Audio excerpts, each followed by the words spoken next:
25 वर्षांची स्मिता, इंजिनियर झालेली, छान नोकरी लागलेली.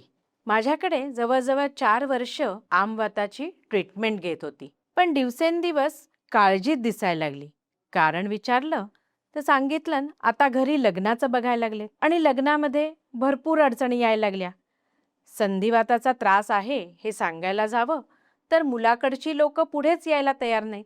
संधिवात ही फक्त शारीरिक समस्या राहत नाही किंवा ती एका व्यक्तीचीही समस्या राहत नाही.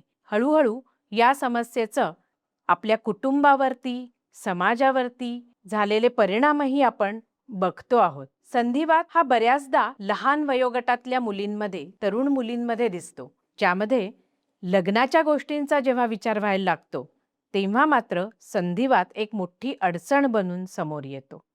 संधिवातामुळे दैनंदिन जीवनामध्ये येणाऱ्या अडचणी तर आहेतच, पण त्याचबरोबर लग्न ठरवताना सुद्धा कित्येक अडचणी समोर येतात. यामध्ये लग्न झाल्यानंतर वैवाहिक आयुष्यावर काही परिणाम असेल का, या मुलींना मुलं होतात का किंवा गर्भधारणा होते का, त्यांची प्रसूती नीट होते का, होणाऱ्या मुलांना पण हा संधिवात होतो का, असे एक ना अनेक प्रश्न समोर उभे टाकतात. याकरताच हा छोटासा व्हिडिओ केला. संधिवात हा प्रामुख्यानं स्त्रियांचा आजार म्हणायला काहीच हरकत नाही. स्त्रियांमध्ये संधिवाताचं प्रमाण हे पुरुषांपेक्षा अधिक आढळतं. त्यामुळे स्त्रियांच्या ज्या महत्त्वाच्या समस्या आहेत त्याच्यामध्ये लग्न, प्रसूती, गर्भधारणा हे फार महत्त्वाचे टप्पे तिच्या आयुष्यातले येतात. लग्न ठरवण्यापूर्वी संधिवाताची माहिती नवऱ्याकडच्या लोकांना देणं हे फार महत्त्वाचं आहे असं मी वेळोवेळी मुलींना सांगते. बऱ्याचदा असंही दिसतं की ही माहिती मुलीकडून दडवली जाते, लपवली जाते. लग्न ठरतं, मुलींची लग्न पार पडतात, काही काळ त्यांची ट्रीटमेंट बंद होऊन जाते आणि त्यानंतर पुन्हा आजार बळावतो आणि त्यावेळेला लक्षात येतं की हा संधिवात लग्नाच्या आधीपासून आहे. मग त्यानंतर अनेक सामाजिक समस्यांना त्या मुलीला तोंड द्यायला लागतं, ज्यामध्ये काही वेळेला घटस्फोटापर्यंत सुद्धा गाडी जाऊन पोचते. हे सगळं टाळायचं असेल तर संधिवाताची योग्य शास्त्रीय माहिती मुलाकडच्यांना आणि मुलीकडच्यांना असली पाहिजे. काही संधिवात क्रॉनिक किंवा दीर्घकालीन असले तरी योग्य औषधोपचारांनी ते नियंत्रित होतात. अशा मुलींची लग्न सुद्धा आजार नियंत्रित असेल तर व्यवस्थितपणे पार पाडू शकतात. त्याचा वैवाहिक आयुष्यावर परिणाम होत नाही. संधिवात असलेल्या रुग्णांना सुद्धा आजार नियंत्रित असताना गर्भधारणा होते, त्यांची प्रसूतीही व्यवस्थित होऊ शकते. हे आपल्यापर्यंत पोचणं गरजेचं आहे. संधिवात आणि प्रेग्नन्सी किंवा गर्भधारणा याचा एकमेकांशी काही संबंध आहे का? नक्कीच आहे. काही संधिवाताचे प्रकार हे गर्भधारणेनंतर कमी किंवा जास्त पण होऊ शकतात.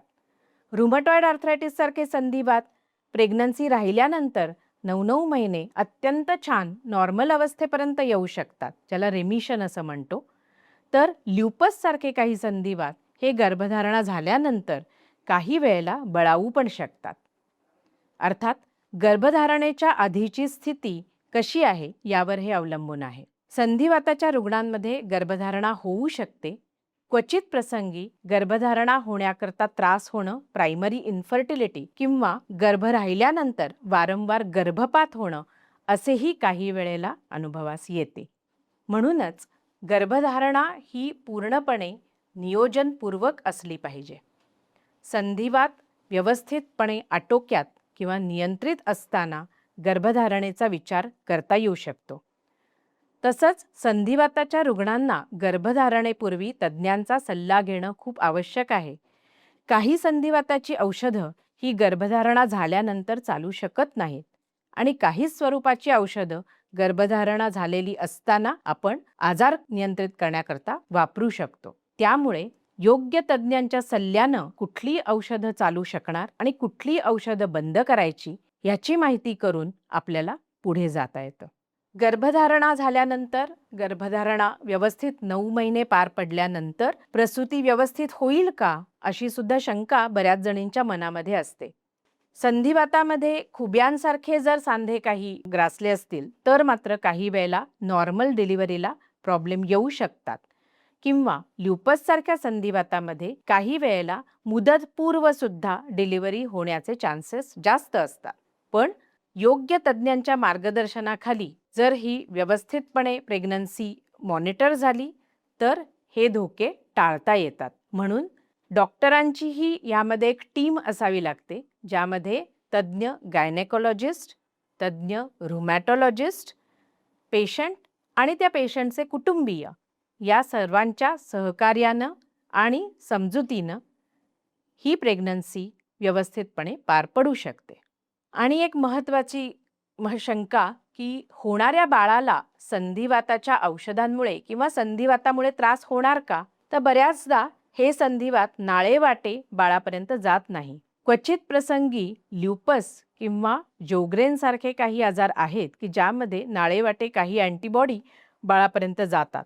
पण आमवात, रुमटॉइड आर्थरायटिस, स्पॉन्डिलो आर्थरायटिस अशासारख्या संधिवातामध्ये ही शक्यता नाही.